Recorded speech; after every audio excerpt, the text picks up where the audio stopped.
जोड़ा पौरांचल जोड़ा थाना भारप्राप्त अधिकारी एक्शन मोड्रे अविनाश परिड़ा वर्तमान स्क्राप माफिया निद हजि जाइछि। चोरा स्क्राप बोझे ट्रक जबत मालिक सह 2 गिरफ। गत रविवार विलंबित हाड़भंगा शीत राति स्क्राप बोझे 10 चकिया ट्रक रे चोरा चालाण होउतिबा समय जोड़ा थाना पक्षरु जबत करथिबार जणा पड़िछि।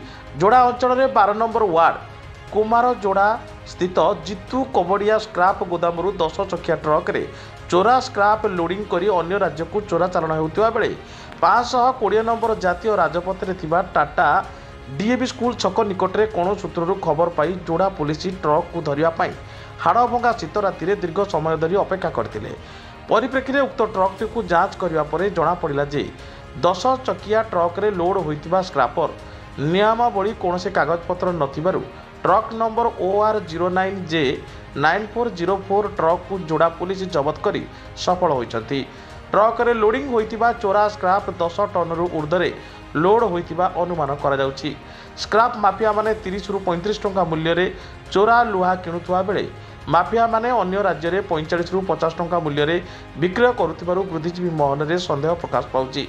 तेबे 10 चकिया ट्रक रे आनुमानिक मूल्य प्राय 5 लाख टंकार चोरा स्क्राप लोड होइछि बोली अनुमान करा जाइछि।